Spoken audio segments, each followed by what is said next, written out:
her sing like she's Shaka Khan, with a cock so strong it turns her box to an octagon. I'm past insane. Everybody's dealt with by my rap the same, catching more cases than conveyor belts at a baggage claim. What's up, y'all? It's your boy Shad Goodie coming to you week 5 live.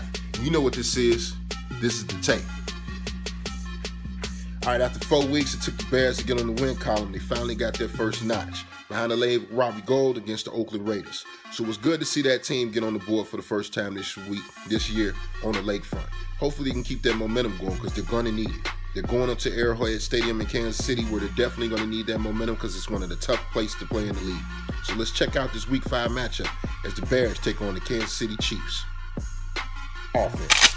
Offensively, when you look at Kansas City, quarterback position, Mr. Alex Smith. He's a game manager by definition. He is a mobile quarterback by trade when you talk about him being elusive in the pocket.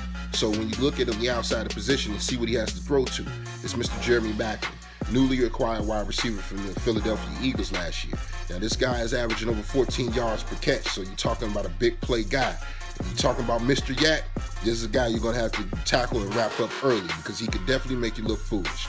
Now the real situation is dynamic plays comes from the tight end position, Mr. Travis Kelce. When you look at him, you think of Rob Gronkowski. So this is a guy that they're going to definitely target. And he's pretty much a safety valve for Alex Smith in the passing game, especially on third down. But the buck stops with Mr. Andy Reid's workhorse, and that's Mr. Jamal Charles, one of the best all-purpose backs in the game. So when you talk about Jamal Charles, this guy is over 4.5 yards per carry as well as a threat in the screen game. So because that guy can take it from 4 to 100 real quick. So you got to look at a team like this. With this type of matchup, you got to hope that the Bears can keep this guy on the wraps because they definitely look to try to take advantage of matchups on one-on-ones early in the game. As for the Bears, last week, we got a shout out from Mr. Jay Cutler. He surprised everybody and played last week on a bad hamstring. Now, we didn't expect it, but he definitely came up and played productive. Now, he threw an INT last week, but he also threw 2 touchdowns. Now, this was the most productive that we saw Mr. Marquise Wilson as well as Mr. Eddie Royal in the passing game.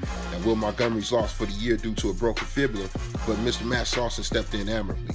I expect the 2 rookies coming up, Mr. Grasu, as well as the guy that they brought in off the street, Mr. Barry Jones out of Bama, to come in and be serviceable for that offensive line.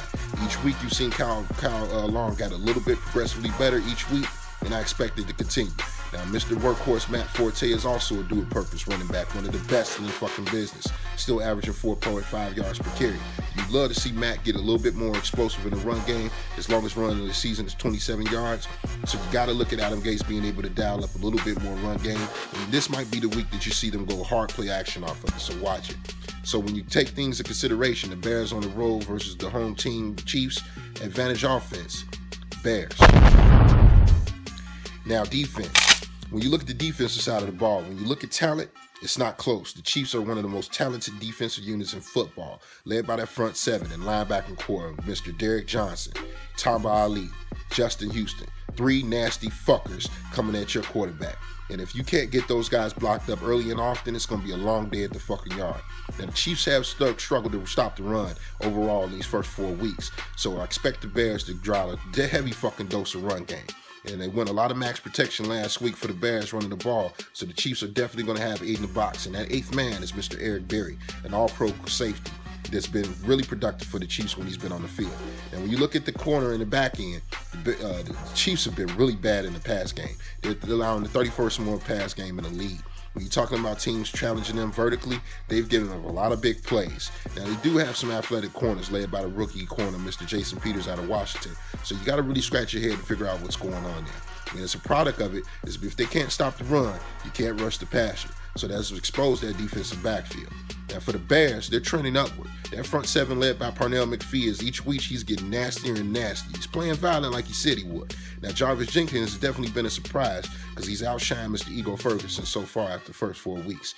Now Jay Ratliff didn't play last week, but he's expected to suit up. And if he does, that's definitely going to be a boost to that front 7, especially in the run game. Eddie Goldman played admirably in his spot, so that's definitely going to add to the depth. Now, it's going to come down to Mr. Shea McClellan being able to line up and match up with Mr. Travis Kelce over the middle because Alex Smith's going to be targeting Shea, and Mr. 50's going to have to step up, or it's going to be a long fucking day at the yard. Antrell Rowe got hurt. Speaking of Rowe, got rolled up on his ankle. Don't think he's going to play this week. But last week, The guy that stepped up was Mr. Tracy Porter on the outside. He did an admirable job against 7 targets against Amari Cooper and only giving up 1. And yeah, it was a touchdown, but it was a perfect pass from David Carr. All things in consideration, you got to look at that Bears defense, and they're trending upward. But talent prevails on the road. So you got to go advantage defense. Chiefs. Special teams. When you look at special teams for the Kansas City Chiefs, led by former special teams coach Dave Tope for the Bears, special teams with Kansas City is really good. Their kicker last week had 7 fucking kicks. It's insane. But you look at their return game as well. It's really nasty. When you talk about Niles Davis in return game on the kickoff, as well as DeAnthony Thomas, a.k.a. the Mamba, is also another dynamic returner. So it's definitely going to be another test for the special teams coverage unit, who played admirably well last week for the Bears against Oakland. Now, Oakland didn't have the dynamic plays that the Chiefs do, so you got to say that they're going to be tested. Now, Pat O'Donnell's coming back from his injury, and this guy was the best punter in the league. Speaking of best of the league, you know how I feel about Robbie Gould. He's absolutely money. So what the fuck you mean? Special teams advantage? Bears. Intangibles. Bears on the road, coming off a good win. The Chiefs have lost 3 in a row, and they've looked really bad at it. Now, when you talk about a must-win for the Chiefs early in the season, this is the pinnacle of it. Andy Reid has struggled so far as the offensive side of the ball, and that's not really what you normally historically think when you think of an Andy Reid team. However, when you look at what they've done at home, they've been a lot more consistent. So you got to say, if they don't turn over the ball, they'll have a great chance to be able to score against this Bears team, especially in the secondary without Antrell Rolle. Now, they don't like to go vertical, and they don't like to test teams deep. But considering they only average 5 to 6 yards per play, you got to look at Andy Reid opening it up and trying to spread it out. Now, Jason Avant doesn't really scare you at all on the outside, so Jeremy Maclin is the guy that they're going to be looking to showcase this week. Him and Travis Kelce will be their big play guys, and their bread and butter is going to be Jamal Charles all game. So whoever wins time of possession is likely going to win this game. And if you look at what the Bears have done on third down, Cutler right now is the number 1 quarterback in the league on third down, over 68%. So if they can keep themselves on the field and keep that defense under bay, you're going to be looking at a real slugfest right now in Kansas City.